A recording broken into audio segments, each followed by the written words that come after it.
the unknown queen of pirates. When we think of history's greatest pirates, Blackbeard comes to mind. 4 ships, 300 men, terrifying reputation. But there was a pirate who commanded 1,800 ships and 80,000 men. Her war junks weighed 600 tons each, mounted 30 guns, carried 400 pirates. She defeated the Chinese Imperial Navy, fought off the British and Portuguese, negotiated her own amnesty, and died peacefully at 69. Her name was Ching Shih, and almost no one knows her story. Tonight we're uncovering one of history's most extraordinary stories. So get comfortable, maybe grab some tea, and settle in for the tale of a woman who rose from absolutely nothing to command the seas. If you enjoy these bedtime history stories, hit subscribe. It really helps us keep making these. And leave a comment letting us know where you're listening from and what time it is where you are. I love seeing our global community of history lovers. Now let's travel back to early 1800 China. Her name wasn't Ching Shih back then. She was Shi Shanggu, born into crushing poverty around 1775. The Qing Dynasty ruled China with an iron fist, and if you were born poor, you stayed poor, especially if you were a woman. The social ladder might as well have been made of glass. You could see where you wanted to go, but you'd never reach it. For Shi Shanggu's family, selling their daughter wasn't cruelty, it was survival. She was maybe 12 when they made that choice. Canton Harbour in the 1790s was a maze of floating brothels called flower boats. Painted red and gold, lanterns glowing on the water at night. They looked beautiful from a distance. Up close? Different story. These weren't just places of pleasure. They were intelligence networks. The women who worked there heard everything. Military secrets, trade routes, family scandals, political plots. Smart women learned to listen. Smarter women learned what that information was worth. Shi Shanggu, she was the smartest of all. The Confucian world had very specific ideas about women. Obey your father, then your husband, then your son. Stay home, stay quiet, stay invisible. A respectable woman never appeared in public records, never made her own decisions, never spoke to men outside her family. But the floating brothels existed in a strange space outside all those rules. Here, women had to be charming, intelligent, quick thinking. They had to read people, manipulate situations, survive by their wits, skills the respectable world would never teach their daughters. By her early 20s, Shi Shanggu had become famous throughout Canton Harbour. Not just for her beauty, though by all accounts she was stunning, but for her mind. She could remember conversations word for word, spot lies instantly, and somehow make every man feel like the most important person in the room. Royal courtiers sought her out. Military commanders paid premium prices just to talk with her. Rich merchants competed for her attention. She wasn't just surviving anymore, she was thriving. What made her different wasn't just intelligence, it was ambition. Most women in her position accepted their fate, made the best of it, hoped to eventually buy their freedom and disappear into respectability. Not Shi Shanggu. She watched the powerful men who visited her, studied how they moved through the world, how they made decisions, how they commanded others. She wasn't just selling her body, she was getting an education in power, and she was taking notes. The harbour buzzed with rumours about her. She could predict which officials would be promoted, which merchants would profit, which military campaigns would succeed. Some said she had supernatural powers. Others whispered she was a spy. The truth was simpler and more dangerous. She was listening, really listening. While men bragged about their plans, complained about their rivals, revealed their fears, she was building a mental map of how power really worked in China. But knowledge without opportunity is just frustration. And for all her intelligence, all her connections, all her growing reputation, she was still trapped, still owned, still at the mercy of men who saw her as property. The floating brothels might have been outside normal society, but they weren't outside the law. Women like her had no legal rights, no protection, no path to real freedom. She needed something more than just intelligence. She needed a miracle. Or maybe she needed a pirate. Because while Shi Shanggu was learning the secrets of Canton's elite, the South China Sea was becoming a pirate's paradise. The Qing government was weak, stretched too thin, focused on inland rebellions. Thousands of desperate men had turned to piracy. The waters around Guangdong province swarmed with war junks flying black flags, and the most powerful of these pirate captains had heard rumours about a woman in Canton harbour who knew more state secrets than the emperor's own ministers. His name was Zheng Yi. He commanded the Red Flag Fleet and came from a pirate family dating back generations. By 1801, he was the most feared captain on the South China Sea. But he had a problem. Knowledge was power, and he needed more of both. So when he heard about this extraordinary woman who could predict government moves, who knew which officials could be bought, who understood the empire's weaknesses better than anyone, well, he decided it was time to pay Canton Harbour a visit. Love's bargain. Canton Harbour, 1801. The floating brothel rocks gently in the evening tide, when a shadow falls across young Shi Shanggu's door. Zheng Yi, notorious pirate captain, commander of the Red Flag Fleet. Some say he raided her brothel that night, swept away by her legendary beauty. Others whisper something far more intriguing, that this wasn't a kidnapping at all, that Zheng Yi had heard stories about this remarkable woman who made her living extracting secrets from powerful men, and he'd come looking for a partner, not a prize. Think about this for a second. Zheng Yi came from pirate royalty. His family had terrorized these waters since the Ming Dynasty. He commanded 200 war junks and thousands of pirates. This wasn't some desperate fool looking for a wife. This was a calculating businessman who'd heard about a woman with skills he needed. The brothel workers of Canton Harbour didn't just sell their bodies, they sold information. And Shi Shanggu, she was the best at it. She could read a man's secrets like tea leaves. When Zheng Yi proposed marriage, here's what happened next. Any other woman of that era would have fallen to her knees in gratitude. Not Shi Shanggu. She looked this feared pirate captain dead in the eye and laid out her terms. 50% of all earnings, not 40, not 30. Equal partnership in fleet operations. Joint decision-making on all major raids. And here's the kicker. She demanded to be treated as his equal, not his property. In 1801 China, this was insane, revolutionary, impossible, and Zheng Yi said yes, just like that. Which tells us everything about how shrewd this guy really was. He recognized her worth immediately. See, most pirates ruled through fear and violence alone, but Shi Shanggu brought something different to the table. She understood psychology, manipulation, long-term strategy, the skills she'd perfected reading wealthy clients. Those same skills could be used to manage an entire fleet of cutthroats. Zheng Yi wasn't just marrying a beautiful woman, he was acquiring a business partner. Their partnership worked like magic. Within months of their marriage, the Red Flag Fleet started expanding at an unprecedented rate. 200 ships became 400, then 800. They weren't just raiding fishing villages anymore, they were running a maritime empire. Shi Shanggu implemented systematic record keeping, organized supply chains, created administrative structures that turned chaos into profit. Meanwhile, Zheng Yi handled the military strategy.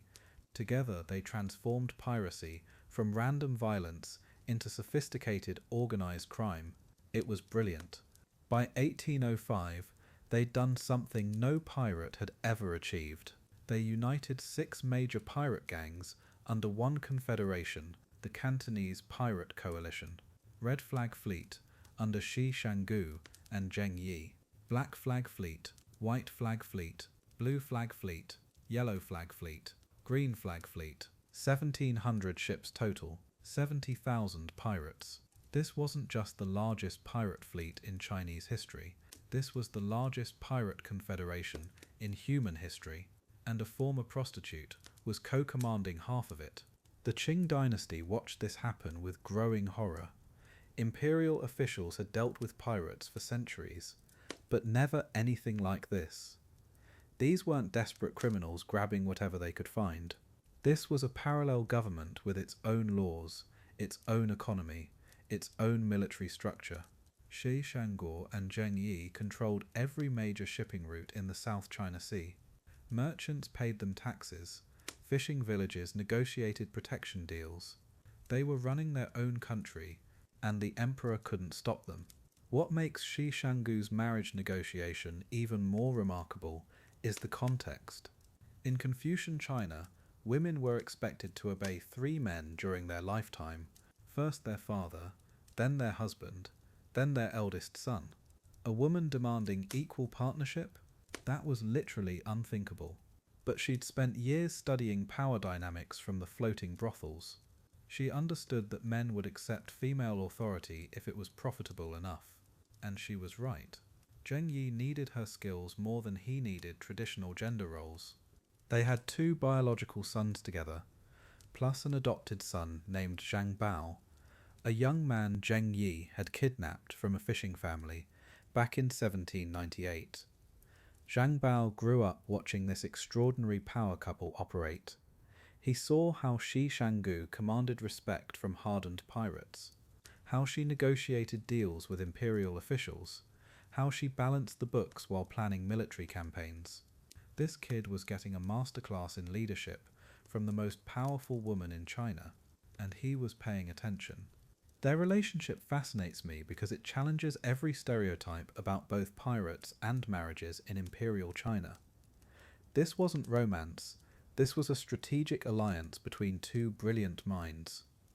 Zheng Yi brought military experience and family connections. Shi Shanggu brought psychological insight and administrative genius. Together, they created something unprecedented, a pirate empire run like a modern corporation. Equal partners building something neither could have achieved alone. For 6 incredible years, they ruled the South China Sea together. But here's the thing about partnerships built on mutual respect and shared ambition. They're only as strong as both partners. By 1807, their empire stretched from Macau to Taiwan. 70,000 pirates answered to them. The Qing Navy avoided their fleets. European merchants paid their taxes without complaint. Shi Shanggu had transformed from a Canton harbour prostitute into the co-ruler of a maritime dynasty. And then, in November 1807, Zheng Yi died suddenly at age 42. Everything was about to change. The unstoppable Red Flag Fleet. 1801. Canton Harbour. Ching Shih just married the most powerful pirate captain in the South China Sea. But here's what's wild about this marriage. It wasn't just about love or even strategy. It was about building something nobody had ever seen before, a pirate empire. Within 4 years, they would command more ships than most national navies, more men than some armies, and they'd do it by solving the one problem that had always kept pirates small, getting them to work together instead of killing each other. See, before Ching Shih and Zheng Yi, pirate gangs were, well, gangs, small groups, maybe 50 ships if you were really successful. They fought each other as much as they fought the government. But these 2 had a different vision. They started talking to the other major pirate leaders, not to rob them or fight them, to recruit them, and somehow it worked. By 1805, just 4 years after their marriage, the Red Flag Fleet had grown from 200 ships to over 1,700 vessels. 1,700. Think about that number for a second. To put this in perspective, at his peak, Blackbeard commanded 4 ships, Henry Morgan, maybe 30, but Ching Shih and Zheng Yi, 1,700 vessels, carrying somewhere between 40,000 and 70,000 pirates. That's not a pirate gang, that's a floating nation. Their war junks were massive, some weighing 600 tons, mounting 30 cannons each, carrying 400 men. The largest ships in their fleet were bigger than anything the Chinese Imperial Navy could field, and they had hundreds of them patrolling the South China Sea. The secret was the Cantonese pirate coalition. 6 major pirate gangs, each with their own colour-coded flags. Red Flag Fleet was the biggest, but there were also Black Flag, White Flag, Blue Flag, Yellow Flag, and Green Flag fleets. Each gang kept their own identity, their own captains, their own traditions, but they all answered to the same central authority. And that authority, it was Ching Shih and Zheng Yi. They'd created something unprecedented, a pirate confederation that actually worked. No more gang wars, no more wasted resources fighting each other. Their dominance was ruthless, doesn't even cover it. They didn't just rob ships, they controlled entire shipping lanes. If you wanted to sail through the Pearl River Delta, you paid their tax. If you wanted to fish in their waters, you bought their license. Refuse? They'd burn your boat and sell you into slavery. Coastal villages that didn't cooperate got torched. Merchants who tried to avoid their tolls, their cargo ended up in pirate warehouses. This wasn't random piracy anymore. This was organized crime on a scale that made modern cartels look like corner dealers. The coalition structure was genius. Each colored fleet had its own territory, its own hunting grounds. Red Flag Fleet controlled the Pearl River and the approaches to Canton, the richest shipping lanes. Black Flag Fleet patrolled the western waters. White Flag worked the eastern approaches. But here's the brilliant part. They shared intelligence. If one fleet spotted a valuable target they couldn't handle alone, they'd signal the others. Suddenly merchant ships found themselves facing not one pirate gang, but coordinated attacks from multiple fleets. There was nowhere to run, nowhere to hide. By 1806, they controlled over 200 miles of coastline. Every fishing village, every trading post, every river mouth, it all paid tribute to the Red Flag Fleet. They issued their own safe conduct passes. They collected taxes more efficiently than the imperial government. They had their own courts, their own laws, their own postal system. Ships flying pirate flags sailed openly into Canton Harbour to conduct business. The Qing Dynasty was losing control of its own coast, and everyone knew it. Ching Shih wasn't just commanding pirates anymore, she was running a shadow government. The fear they inspired was absolute. Imperial patrol boats would turn around and flee at the sight of red flag sails on the horizon. Merchant captains started hiring fortune tellers to pick sailing dates, hoping to avoid pirate encounters. Even the British and Portuguese, with their modern warships and trained crews, started paying protection money rather than fight. Because fighting the Red Flag Fleet wasn't like fighting regular pirates. It was like fighting a navy. A navy with no rules, no mercy, and absolutely nothing to lose. And at the centre of it all, Ching Shih learning to command. What really gets me about this whole operation, the organisational genius of it. They had supply chains, logistics networks, intelligence gathering systems, recruitment programs that turned desperate fishermen into disciplined pirates. They manufactured their own weapons, repaired their own ships, maintained detailed records of every raid and every prisoner. This wasn't chaos. This was corporate efficiency applied to piracy. And Ching Shih was absorbing every lesson, learning every detail, because in 1807, when Zheng Yi suddenly died, she would need to know how to run this empire alone. At its peak, the Red Flag Fleet commanded more firepower than most European nations could field in Asian waters. 80,000 pirates, 1,800 ships, cannons, muskets, swords, and the kind of tactical knowledge that comes from constant warfare. They could blockade entire cities, they could sink imperial fleets, they could negotiate with foreign governments as equals, and the woman who would inherit all of this power, she was still learning the ropes, still figuring out how to command men who had never taken orders from a woman, but she was watching everything, absorbing every lesson. But here's where the story takes a turn that nobody saw coming. In November 1807, Zheng Yi died suddenly. Heart attack, some say. Poison, whisper others. Whatever killed him, he was gone. And suddenly, the largest pirate confederation in human history was without a leader. 50,000 to 70,000 pirates, all looking around wondering who was going to give the orders now. The other fleet captains started making plans, sensing opportunity, but they didn't count on one thing. Ching Shih wasn't planning to step aside, she was planning to take charge. An unexpected blow of fate. November 1807.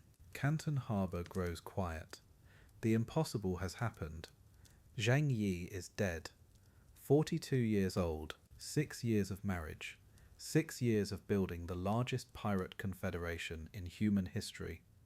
And now, gone, just like that. No warning, no final battle, no heroic last stand. Death came for the pirate king, the way it comes for everyone else.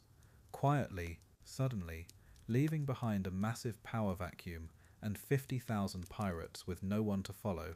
Picture this chaos. 1,700 ships scattered across the South China Sea. 70,000 men who've spent years following one leader. Captains who've been held together by fear and respect for Zheng Yi's authority. And suddenly, that authority is gone. The other fleet commanders start making their moves immediately. Why follow a dead man's widow when you could claim his empire for yourself? The scattering begins within hours. Ships sailing away into the night. Captains declaring independence. But they've underestimated the woman who helped build this empire. Ching Shih doesn't retreat to a widow's quarters to mourn. She doesn't accept some minor role as figurehead. Instead, she does something that shocks everyone. She summons the fleeing captains, all of them, back to Canton Harbour, and when they arrive, expecting to negotiate with whoever's really in charge now, they find her waiting, alone, standing on the deck of the flagship like she owns it. What happens next becomes pirate legend. According to the stories, she looks at these hardened sea captains, men who've spent their lives taking what they want through violence. And she says something brilliant. Under the leadership of a man you have all chosen to flee, we shall see how you prove yourselves under the hand of a woman. Think about that line for a second.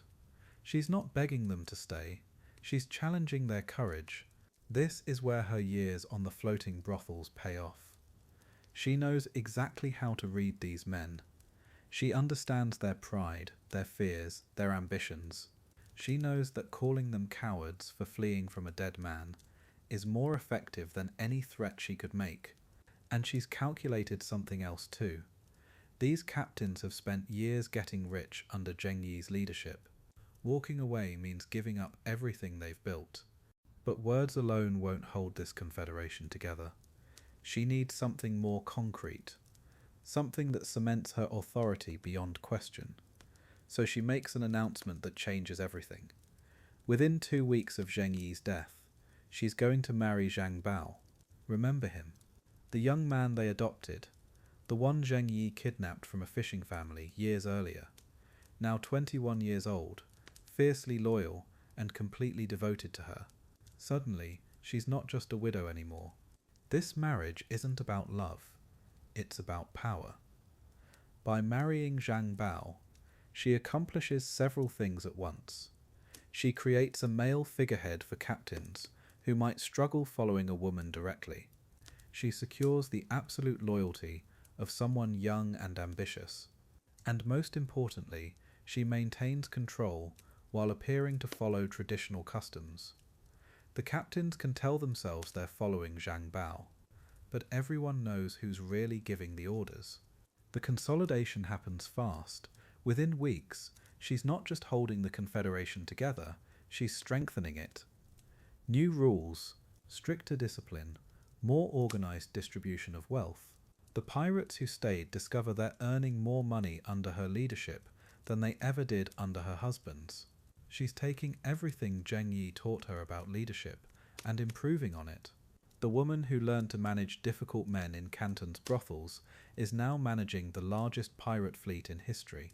And here's what's really remarkable. She doesn't just survive the transition of power, she thrives during it. The red flag fleet becomes more efficient, more profitable, more feared than ever before. Ships that might have scattered to the winds under a weaker leader are now sailing in perfect formation.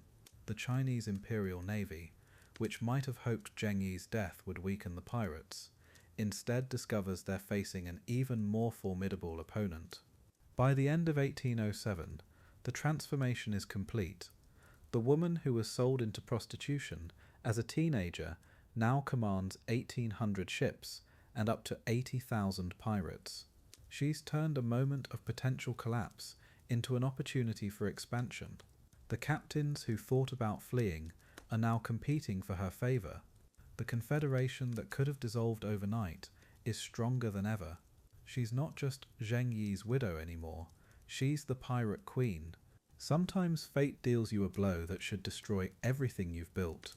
But sometimes, if you're clever enough, ruthless enough, strategic enough, you can turn that blow into the moment you claim what was always meant to be yours.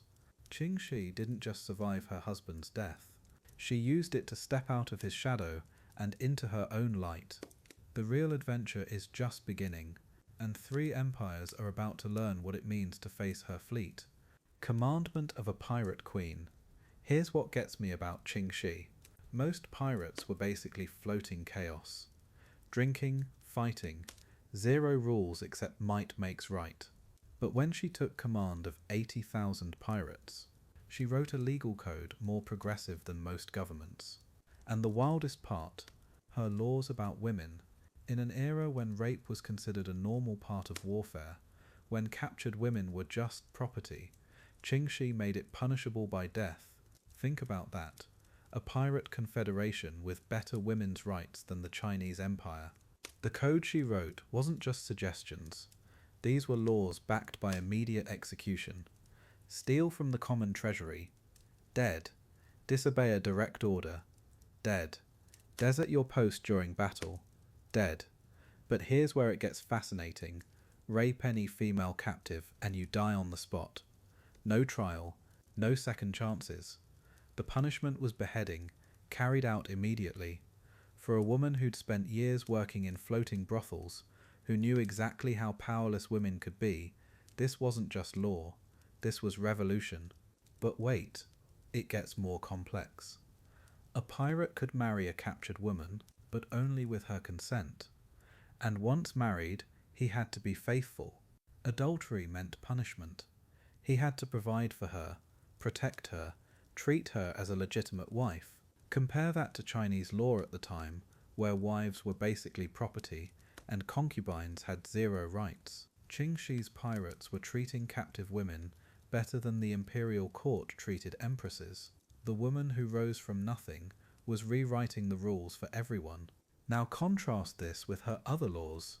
Unauthorized raids, death sentence, keeping personal plunder instead of sharing, execution, going ashore without permission, ears cut off for the first offence, death for the second. She wasn't soft, she was strategic. Every single rule served a purpose, maintaining discipline, preventing internal conflicts, keeping her massive fleet unified. But those protections for women, those came from somewhere deeper, from someone who understood powerlessness and decided to eliminate it wherever she had control. The accounting system alone was revolutionary. Every piece of stolen goods had to be registered before distribution. The capturing ship kept 20%. 80% went into the collective fund, distributed according to rank and need. Pirates who tried to hide treasure faced immediate execution, but female captives who chose to join the confederation, they could earn positions, receive protection, even accumulate wealth. Some became trusted advisors. Others learned navigation and warfare. Ching Shih was creating opportunities where none had existed before. Her captains initially resisted these laws. Why protect captive women when they could be sold or used however they wanted. Ching Shih's response was brilliant. She explained that rape and abuse created desperate enemies. Treated women told their families which pirates showed mercy. They provided intelligence. They could be converted from liabilities into assets. But abuse them? You create revenge-seeking relatives and communities that would fight to the death. It was strategy disguised as compassion, or maybe compassion disguised as strategy. The discipline extended to everything. Pirates couldn't even gamble without permission. Drinking was regulated. Fighting among crew members meant severe punishment. But Ching Shih's laws about consent were unlike anything in maritime history, not just for captives. Any woman in the Confederation had the right to refuse unwanted advances. Any woman could file complaints against male pirates. In a world where might made right, she created a system where women had actual legal protections. Revolutionary doesn't even begin to cover it. Here's what really gets me. These weren't empty laws. She enforced them ruthlessly. Contemporary accounts describe public executions for pirates who violated the women's protection codes. Beheadings carried out in front of the entire fleet as examples, but also rewards for those who followed the rules. Pirates who treated captives well received better positions, larger shares of treasure. She was using basic psychology, making virtue profitable and violence costly, and it worked. Her fleet had almost no internal conflicts over women. The ultimate irony, the Chinese Imperial Navy had no such protections. Government forces routinely abused captured women. The British East India Company ships did the same. Portuguese sailors, Dutch traders, none of them had laws protecting women's rights. Yet here's a pirate confederation, led by a woman who started as a prostitute, creating the most progressive women's rights code in the South China Sea. She wasn't just commanding pirates. She was demonstrating how leadership could look different, how power could protect instead of exploit. By 1809, these laws had transformed her fleet from chaotic raiders into a disciplined maritime empire. Villages that surrendered peacefully were protected under her codes. Women in occupied territories could appeal directly to her for justice. Pirates who married local women became stakeholders in coastal communities rather than just raiders. She'd figured out what national governments couldn't. That sustainable power comes from creating systems where everyone has something to lose, something to protect. When she finally negotiated her surrender in 1810, part of her terms included amnesty for all women in her confederation. Not just pirates, but wives, captives who'd chosen to stay, everyone. She'd spent 3 years proving that a woman could command men better than most men commanded themselves. Her legal code survived her retirement. Former pirates continued following her women's protection laws decades later. She'd rewritten the rules of power itself, and some things, once changed, can never go back. The undefeatable red flag. By 1808, the Qing Dynasty had reached its breaking point. Every admiral, every strategy, every trap they'd set for Ching Shih had failed spectacularly. The red flag fleet was growing stronger, while their own navy was hemorrhaging ships and men. Emperor Qing himself was demanding answers. How could a former prostitute continue to humiliate the most powerful empire on earth? The answer came in the form of the largest naval force China had ever assembled. This time, they weren't taking chances. The Imperial Navy gathered every available warship from Guangzhou to Macau. War junks, patrol boats, fireships, over 200 vessels carrying 8,000 soldiers and sailors. Admiral Quan Mu led the fleet personally. This wasn't just military strategy anymore. This was about imperial pride, about proving that no pirate, especially not a woman, could challenge the Dragon Throne and survive. They set their trap at the mouth of the Pearl River, blocking every escape route they could imagine. Ching Shih received word of the massive fleet within hours. Her network of spies and informants was better than the government's own intelligence service. Any reasonable commander would have retreated, found safer waters, waited for a better opportunity, but Ching Shih had never been reasonable. She called her captains together aboard her flagship. Zhang Bao, her young husband, urged caution. Her other commanders suggested they scatter and regroup later. She listened to all of them, then gave her orders. "We sail at dawn," she announced, directly at them. The silence in her cabin was deafening. Someone finally asked if she'd lost her mind. She smiled that same smile that had once charmed secrets from imperial courtiers. "They expect us to run. They've positioned their fleet to catch us running. But we're not running. We're going to do something they'll never expect from a woman. We're going to attack." The Red Flag Fleet prepared for the battle of their lives. July 15th, 1808. Dawn broke over the South China Sea like blood spreading through water. 300 red-sailed junks emerged from the morning mist, moving in perfect formation. The Imperial fleet commanders couldn't believe what they were seeing. The pirates were sailing directly toward them. No flanking maneuvers, no clever retreats. Just a straight, defiant charge, led by a woman who refused to show fear. The largest naval battle in Chinese history was about to begin. What happened next showcased exactly why Ching Shih had become the most feared commander on the ocean.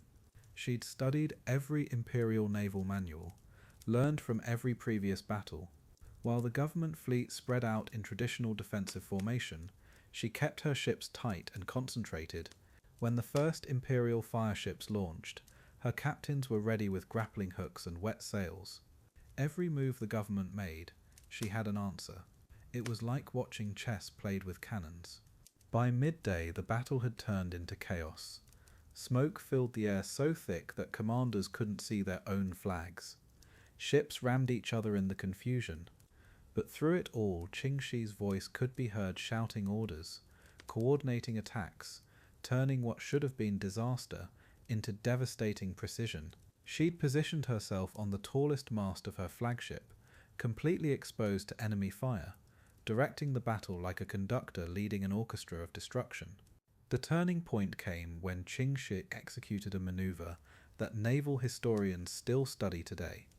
She feigned retreat, drawing the imperial center forward, then wheeled her entire fleet around in a massive pincer movement. The government ships found themselves surrounded, caught in crossfire from 3 directions. What had started as an imperial trap became a pirate masterpiece. Ship after ship of the proud Qing Navy went down, taking centuries of naval tradition with them. When the sun set on July 15th, 1808, the South China Sea was littered with the wreckage of imperial dreams. Over half the government fleet was gone, sunk, captured, or burning. Admiral Quan Mu was dead, his flagship at the bottom of the Pearl River. Thousands of imperial sailors would never see home again. The Red Flag Fleet had lost maybe 30 ships. Maybe. Ching Shih stood on her deck, surrounded by floating debris and the smell of gunpowder, absolutely victorious. The aftermath was even more devastating than the battle itself. News of the defeat spread through China like wildfire. The Qing Dynasty, which had ruled for over a century, had been humiliated by a woman who'd started life selling her body on a floating brothel. Coastal officials resigned in shame. Military commanders begged for transfers to land-based posts. The Imperial Navy, what was left of it, refused to engage the Red Flag Fleet directly ever again. But perhaps the most remarkable thing about this victory wasn't the tactical brilliance or the sheer scale of destruction. It was what Ching Shih did next. Any other pirate would have pressed their advantage, raided every coastal city, demanded impossible ransoms. Instead, she sent a message to Beijing, one that would change everything. Because this wasn't just about proving she could win. This was about proving she was ready to negotiate, and negotiation that required a completely different kind of genius. Escape from the tiger's mouth. September 1809. The Pearl River Delta. Ching Shih's looking at the most dangerous situation she's ever faced. And that's saying something for a woman who's been commanding pirates for 2 years. A massive joint fleet has her trapped. Chinese war junks on one side, Portuguese frigates on the other.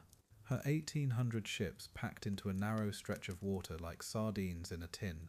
This isn't just another naval battle. This is a carefully planned execution. The Portuguese have been watching, learning.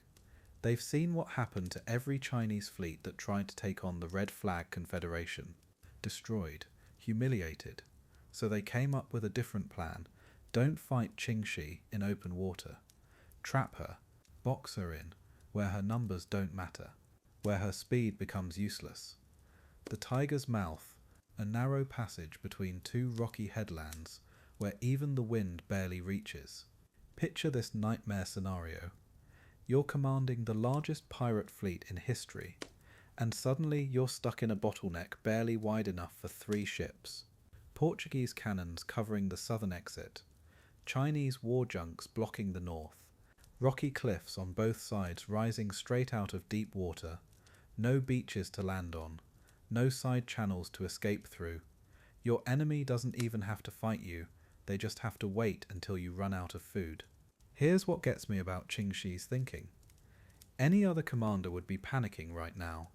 1,800 ships trapped like this. Most pirates would either surrender immediately or try some desperate suicidal charge.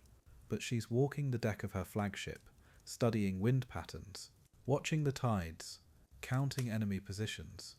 She's been in impossible situations before. This is just more impossible than usual. But impossible doesn't mean hopeless. Not if you're clever enough. Day 3 of the blockade. The Chinese admiral thinks he's got her figured out. Portuguese commodores already planning his victory celebration. They're not even trying to attack anymore, just holding position, watching, waiting. Food's getting scarce on the pirate ships. Fresh water's running low. Some of the smaller captains are starting to whisper about surrender. And Ching Shih? She's having her navigators chart every current, every wind shift, every tide change for the past month. Week 2. This is where most leaders crack. The pressure, the responsibility for thousands of lives, the seeming impossibility of escape. Her own captains are questioning her decisions now. Quietly, but she knows. Zhang Bao's trying to stay confident, but even he's looking worried. The Portuguese are so sure of victory, they're already discussing how to divide up her fleet. Chinese officials are writing reports about the imminent capture of the notorious pirate confederation. Everyone's counting her out. But here's what they don't understand about Ching Shih. She didn't become the most powerful pirate in history by accepting limitations. She studies everything: weather patterns, enemy habits, crew morale, supply situations, and she's noticed something interesting about the Portuguese positioning. They're maintaining their blockade perfectly during the day, but at night, when visibility drops, they spread out just slightly, creating tiny gaps. Probably doesn't matter, unless you know exactly when the wind shifts. September 29th. 3 weeks into the blockade. Dawn breaks with something different in the air. Literally. The wind's shifting. Not much. Just enough to matter if you've been planning for exactly this moment. Ching Shih signals her fleet commanders. No fanfare, no dramatic speeches. Just quiet preparation. Load the fastest ships with the best crews. Leave everything non-essential behind. When that wind hits full strength, they're going to have maybe 20 minutes before the enemy repositions. And then it happens. The wind catches. Ching Shih's flagship surges forward, leading a column of her fastest war junks straight at the Portuguese line. Not away from it, at it. The Portuguese commodore can't believe what he's seeing. She's supposed to be trapped, desperate, beaten. Instead, she's charging directly into his guns. For a moment, confusion spreads through both blockading fleets. What is she doing? Then they realize she's not retreating. She's attacking her way out. 20 minutes of absolute chaos. Cannon fire echoing off the cliffs. Portuguese ships scrambling to close ranks. Chinese war junks trying to wheel around to support the blockade. And threading through it all, Ching Shih's column of ships moving like a spear point, Her navigators have memorized every current, every rock, every depth change. They're sailing through gaps that shouldn't exist, using knowledge the enemy doesn't have. One by one, her ships punch through the Portuguese line. When the smoke clears, the impossible has happened. Ching Shih's fleet is gone, vanished into open water like ghosts. The Portuguese lost 3 ships and 74 men. The Chinese provincial fleet suffered massive damage. The pirates, 40 men lost. Not a single ship. The woman they tried to trap had turned their perfect blockade into her greatest victory. From that day forward, no one underestimated her again. The pirate queen had escaped the tiger's mouth and made it look easy. Brewing storms. By early 1810, Ching Shih could read the signs like storm clouds gathering on the horizon. The Qing government was getting smarter, more organized. Their naval tactics were improving. Meanwhile, her own captains were getting restless, drunk on years of easy victories. She'd watch them celebrate after raids, throwing silver coins around like they'd never run out. But she knew better. Every empire that had ever existed believed it would last forever. Every pirate king thought the good times would never end. She wasn't going to make that mistake. Standing on the deck of her flagship at dawn, she could see the mathematics of power shifting. The Portuguese were bringing in more warships. The British were getting tired of paying tribute instead of fighting. And the Qing, they were learning. Slowly, painfully, but they were learning how to fight pirates. 3 years ago, her confederation had faced scattered, disorganized resistance. Now they were dealing with coordinated attacks, better intelligence networks, and naval officers who actually understood maritime warfare. The writing was on the water. Her spies brought reports that made her stomach turn. The government was offering massive bounties for pirate captains. Not just gold, but titles, land, positions in the Imperial Navy. They were turning her own people against each other. Smart, ruthless, the kind of strategy she would have used herself. She'd spent years building loyalty through fear and profit. But fear fades when the other side offers bigger rewards. And profit, well, profit was getting harder to come by as merchant ships started travelling in heavily armed convoys. The real problem wasn't the government forces getting stronger. The real problem was her confederation getting weaker. Success had made them soft. Too many captains were more interested in their personal wealth than the collective good. Too many young pirates had never known real hardship, real war. They thought commanding a junk meant automatic respect. They had no idea what it took to build something lasting. She'd seen this pattern before, in every criminal organization that grew too big too fast. Zhang Bao noticed her late-night planning sessions, the way she'd spread maps across their cabin table and stare at shipping routes until her eyes burned.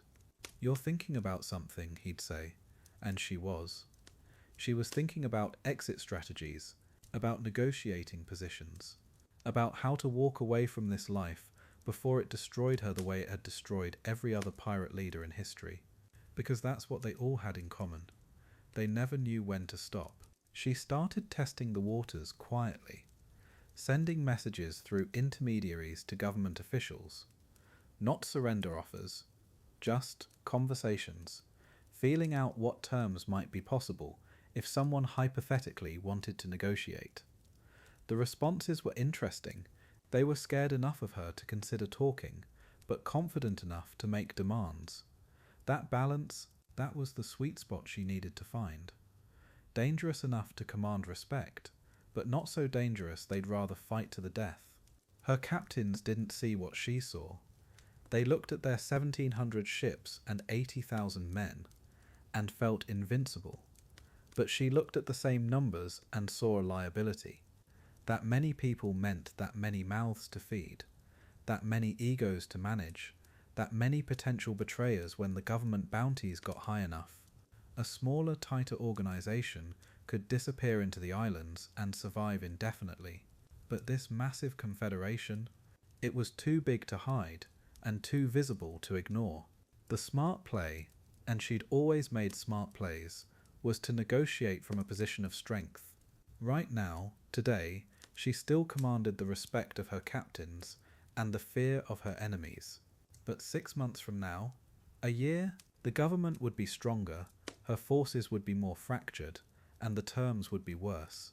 Timing was everything in warfare and everything in negotiation. You struck when you could win, not when you had to win. She began preparing her inner circle, subtly. Conversations about what they wanted from life besides endless fighting.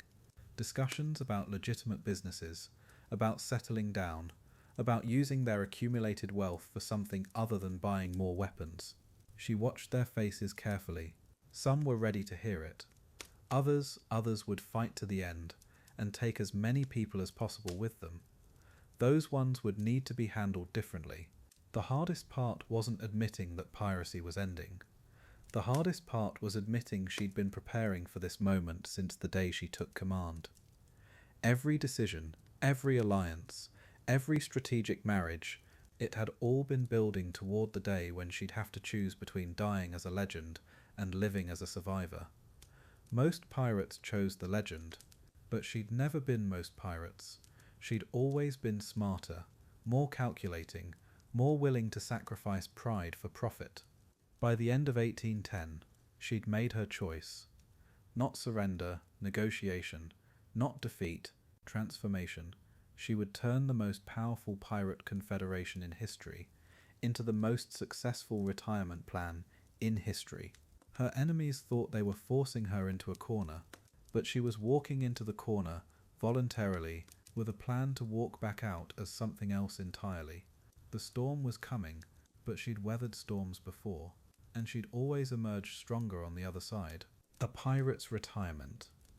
By early 1810, Ching Shih faced a choice that had destroyed every pirate before her: fight to the death like Blackbeard, or find another way.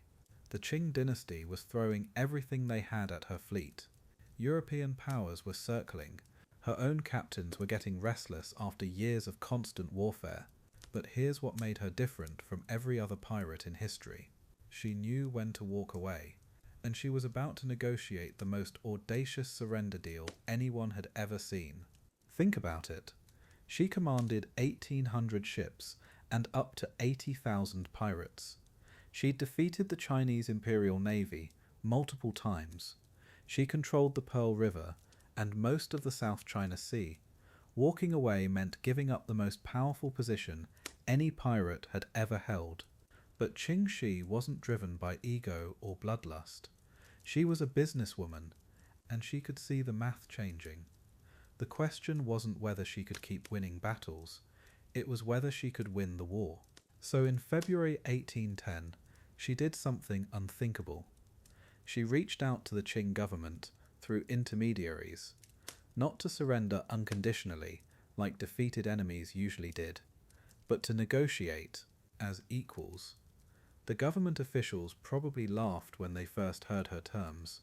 This woman, this pirate, this former prostitute, wanted to dictate the conditions of her own surrender. But they weren't laughing for long, because she held all the cards, and she knew exactly how to play them. Her demands were unprecedented: full royal pardons for herself and Zhang Bao, complete amnesty, no prosecution for any crimes committed during her pirate career. She wanted to keep her enormous personal wealth, all those years of collecting tribute, seizing merchant vessels, taxing fishing boats. She'd accumulated a fortune that rivaled imperial treasuries. And here's the kicker: she wanted provisions to start a new legitimate life. Not just survival, she wanted comfort, status, respect. The audacity was breathtaking. But wait, it gets better. Zhang Bao, her husband and second in command, would be appointed to lead a governmental pirate hunting fleet. Think about that for a second. The government would literally hire her husband to hunt down the same type of pirates they used to be. They'd get to keep 24 ships and over 1,400 loyal followers. Essentially, they were negotiating to become legitimized naval contractors. It was brilliant, absolutely brilliant, and completely insane that anyone thought they could get away with it. The Qing officials were stunned. No pirate in history had ever negotiated from a position of such strength. Usually defeated pirates begged for mercy and got hanged anyway, but Ching Shih wasn't defeated. She was choosing to step down, and that choice gave her incredible leverage. The government was exhausted from fighting her. They'd lost ships, men, resources, and face. If she wanted to walk away and take most of her fleet with her, maybe that wasn't the worst outcome. Maybe that was actually a victory. But here's what really shows her character. She didn't just negotiate for herself. She secured amnesty for nearly 17,000 pirates who chose to surrender with her. 17,000 men and women who had followed her into battle could now walk away and start new lives. No revenge executions, no mass trials, clean slates for everyone. She could have abandoned them to save herself. Instead, she used her negotiating power to protect the people who had made her success possible. That's leadership. In November 1810, the negotiations concluded. Ching Shih had achieved the impossible. She received a formal title of nobility. Zhang Bao got his naval appointment. Their personal safety was guaranteed. Their wealth remained intact. They could live openly in Canton without fear of prosecution. After years of sleeping with one eye open on war junks, they could finally have a normal life. Well, as normal as life gets for retired pirate royalty. The woman who had terrorized 3 empires was about to become a respectable citizen. They settled in Canton and officially married in a traditional ceremony. No more political marriage of convenience. This was the real thing. Zhang Bao took command of his imperial fleet and went hunting pirates with the same efficiency he'd once used to be one. The irony wasn't lost on anyone. Meanwhile, Ching Shih adapted to civilian life with characteristic shrewdness. She invested her pirate fortune wisely. She built connections in legitimate society. She was becoming exactly what she'd always been, just legally this time. When Zhang Bao died a few years later, she could have remarried for security. Instead, she chose independence. She opened a gambling house in Canton, combining her understanding of risk, her ability to read people, and her talent for managing money. Former pirates, merchants, officials, they all came to her establishment. She'd gone from commanding the most feared fleet in Chinese waters to running the most popular gambling den in Canton. Different game, same skills, same success. Ching Shih died peacefully in 1844 at 69 years old, never prosecuted, never punished, never forgotten by those who knew her story. She'd accomplished something no pirate before or since has managed. She won. Completely. Blackbeard died in battle. Captain Kidd was executed. Henry Morgan died in disgrace. But the former prostitute who commanded 80,000 pirates, she died wealthy, respected, and free. That's not just retiring from piracy. That's mastering it, and then walking away on your own terms, forever. Life after the sea. Picture this, the most feared pirate commander in history. The woman who controlled 80,000 men and 1,800 ships, sitting in a Canton gambling house, counting coins, managing bets, living quietly.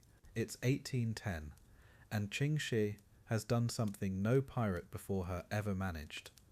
She walked away, not defeated, not captured, not killed in some dramatic final battle. She negotiated her way out and kept everything. But here's what's wild. This quiet civilian life, it wasn't so different from where she started.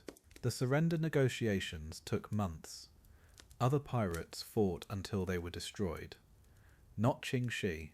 She sat across from Qing Dynasty officials like she was discussing the weather. Full pardons for herself and Zhang Bao. Keep their wealth. Zhang Bao gets a government position hunting pirates. They retain 24 ships. Amnesty for 17,000 of her men. Think about that for a second. She got better terms than most conquering generals, and she did it because she understood something others didn't. When you hold all the cards, you don't need to play them. The marriage to Zhang Bao became official once they reached Canton. Her adopted son, now her husband. It sounds strange to us, but this was strategic brilliance disguised as social convention.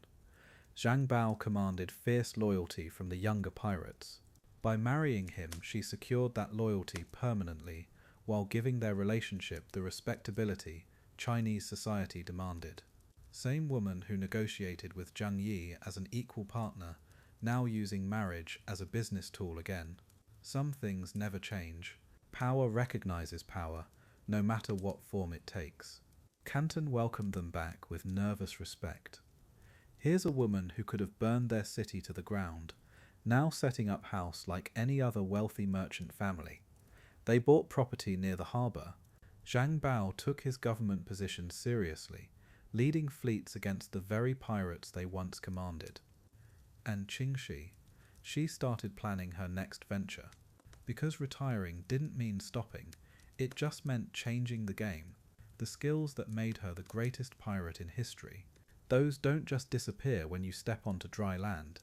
The gambling house opened quietly. No grand announcements, no fanfare, just another business in Canton's merchant district. But this wasn't some small-time operation. Ching Shih understood risk, probability, human psychology. She'd spent years reading men's faces across negotiation tables, knowing when they were bluffing, when they were desperate, when they'd fold. Those skills translated perfectly to running a gambling establishment. The house always wins, especially when the house is run by someone who spent a decade calculating odds while commanding the largest fleet in history. And here's where her story comes full circle.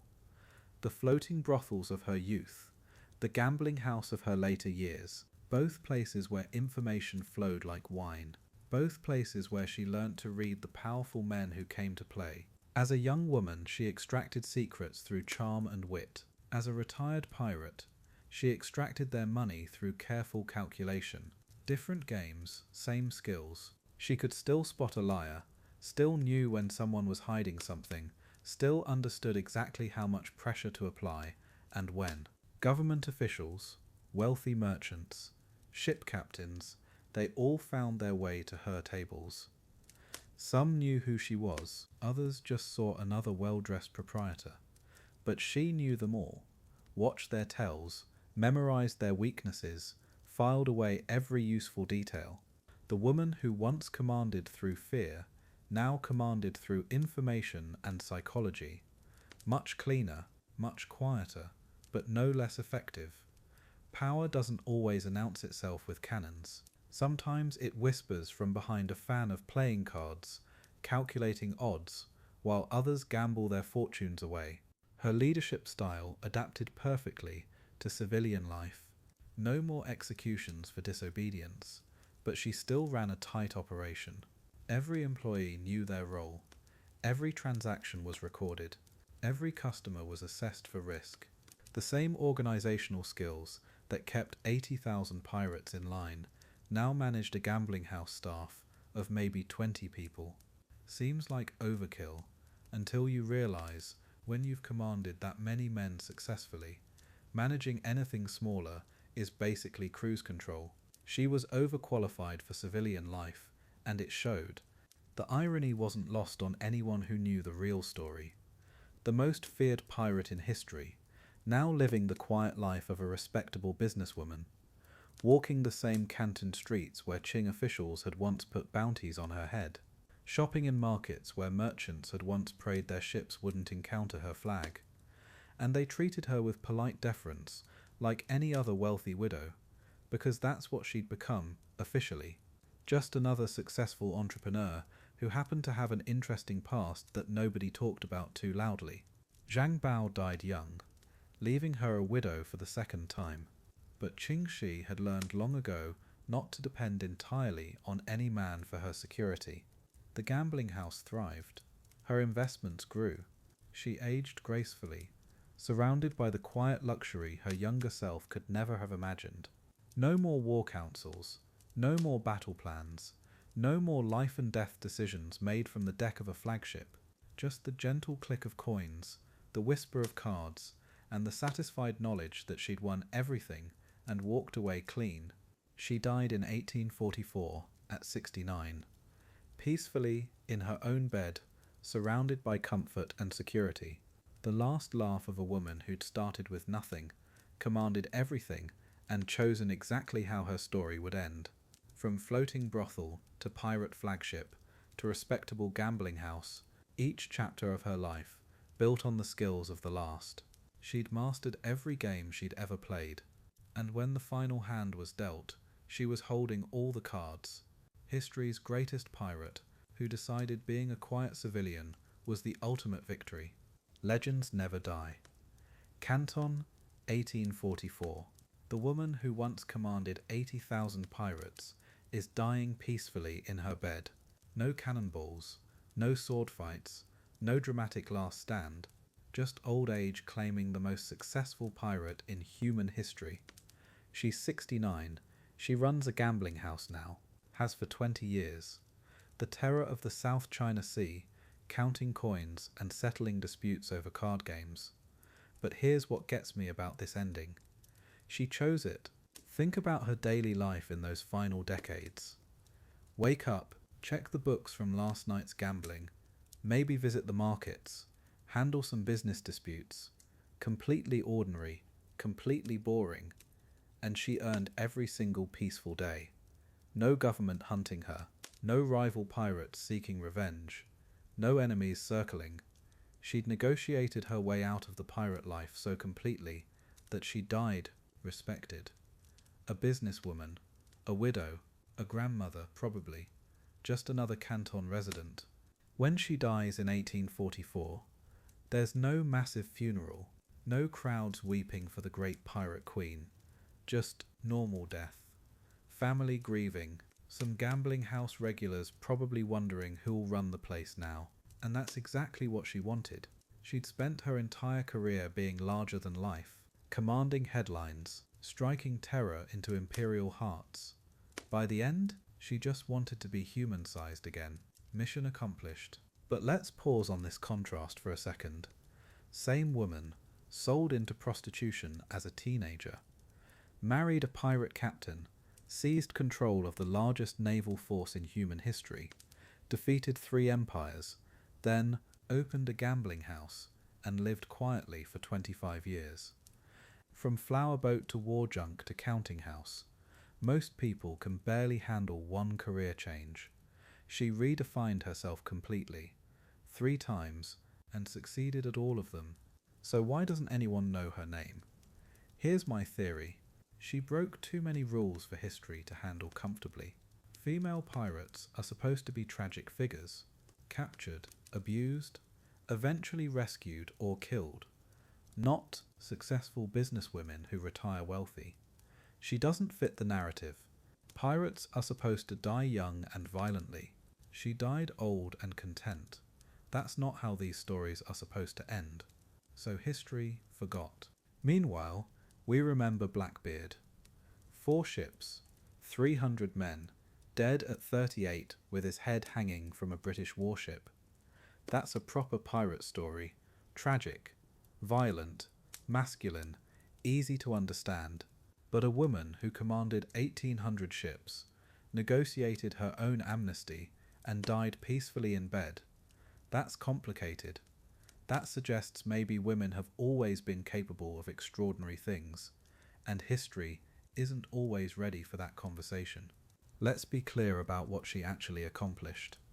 She created the largest pirate confederation in history, established laws more progressive than most nations, defeated the Chinese Imperial Navy repeatedly, fought off British and Portuguese forces, then negotiated a surrender so favourable it basically amounted to winning. She kept her wealth, her title, her life. Her husband got promoted. 17,000 of her pirates got amnesty. Name another pirate who achieved that. I think there's something deeper here about how we remember powerful women. We're comfortable with queens who inherit power, or tragic heroines who die young, but a woman who seizes power through intelligence and negotiation, who builds an empire through strategy rather than birthright, who walks away on her own terms. That's threatening, It suggests that power isn't naturally masculine, that maybe gender has nothing to do with leadership ability. Dangerous thoughts. She proved something that makes empires nervous. You don't need noble blood or divine right to command. You need intelligence, strategy, the ability to read people, skills she learned working on a flower boat, skills traditionally dismissed as feminine manipulation. She turned those skills into an empire, then used them to negotiate her way out. Power isn't about violence, it's about understanding what people want, and she understood better than anyone. Her real legacy isn't the battles she won, it's the precedent she set, that a woman from the absolute bottom of society could rewrite all the rules, could command respect from emperors and admirals, could build something lasting, then walk away when she chose to. She didn't just succeed despite being a woman, she succeeded because she was brilliant, gender was irrelevant, capability was everything. That's the lesson history tried to bury. So tonight, as you settle into sleep, remember this. Somewhere in Canton, there's a grave marker for a woman who commanded more ships than anyone in human history, who defeated 3 empires, who negotiated the greatest surrender in pirate history, who died peacefully at 69. History forgot her name, but legends never really die. They just wait patiently for someone to remember them properly. And now you will. Sweet dreams, a legacy unforgotten. Here's what gets me about Ching Shih's story.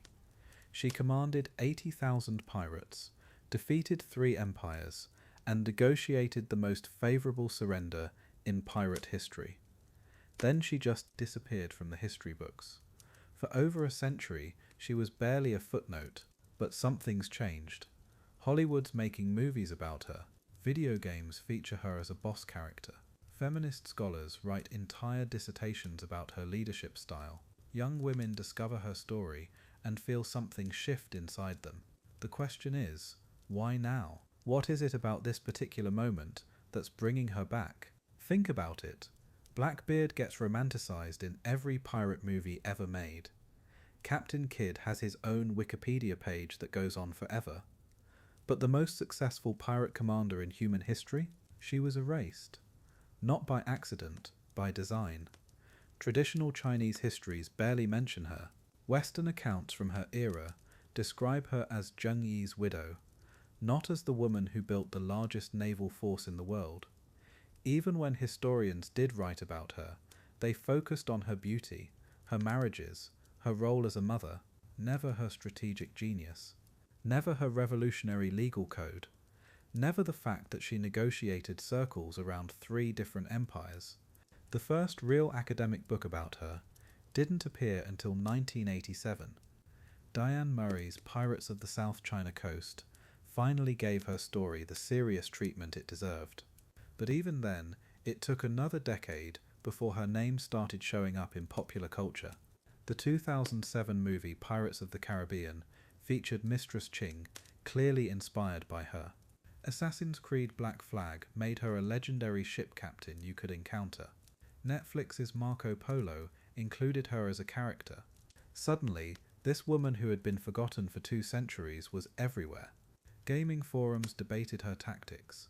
History YouTubers made videos about her fleet management skills. But here's the thing that really matters. It's not just entertainment. Business schools study her organizational methods. Leadership seminars use her as a case study in crisis management. The Harvard Business Review published an article titled, "What Modern CEOs Can Learn from an 18th Century Pirate Queen." They analyzed how she unified competing factions, created sustainable revenue streams, and negotiated win-win outcomes with hostile governments. Her pirate code gets referenced in discussions about workplace harassment policies. Seriously, a woman from 1810 writing better sexual assault prevention guidelines than most modern corporations. That's not just historical curiosity, that's embarrassing for us. Young women find her story, and something clicks. Reddit threads pop up with titles like "Just learned about Ching Shih," and I'm obsessed. TikTok historians make videos about her that get millions of views. Comment sections flood with responses like, "Why didn't we learn about her in school?" And "This woman was running a naval empire while my history textbook was talking about men's accomplishments." It's become more than historical interest. It's become inspiration. Proof that women have always been capable of extraordinary leadership, even when society insisted they couldn't be. Even when history tried to erase them. Even when the odds were impossible. Female entrepreneurs cite her when starting their own companies. Military academies include her in strategic studies courses. Maritime museums create exhibits about her organizational innovations. The Smithsonian has artifacts from her fleet in their collection now. UNESCO designated sites connected to her story as World Heritage locations. China, which ignored her for centuries, now promotes her as part of their cultural heritage tourism. Suddenly, everyone wants to claim her legacy. The same societies that would have condemned her during her lifetime now celebrate her as a symbol of empowerment and strategic brilliance. The irony isn't lost on anyone paying attention. Writers model fictional characters after her leadership style. Scientists name newly discovered species after her. Artists create paintings imagining her on the deck of her flagship. Musicians write songs about her negotiations with the Chinese emperor. She's become a symbol that transcends her historical moment. Not just a pirate, but a representation of what's possible when someone refuses to accept limitations. When someone looks at a world that offers them nothing and decides to take everything. When someone writes their own rules instead of following someone else's. That's the legacy that's really unforgotten. The reminder that extraordinary people have always existed. Modern feminists study her methods for navigating male-dominated power structures. Her strategy of marrying Zhang Bao to secure political alliances while maintaining actual control gets analysed in gender studies courses. Her ability to command respect from 80,000 men in an era when women couldn't even own property. That's not just remarkable, that's instructive. Leadership coaches dissect her approach to conflict resolution. She didn't rule through fear alone. She created systems that made cooperation more profitable than rebellion. She understood that sustainable power comes from making your success beneficial to others. That sophisticated political thinking that most modern leaders struggle with. But maybe the most important part of her legacy is this. She proves that the stories we tell about the past shape how we think about the future. For 2 centuries, history books implied that women couldn't lead military forces, couldn't manage complex organizations, couldn't negotiate with empires. Then scholars started digging deeper. They found her.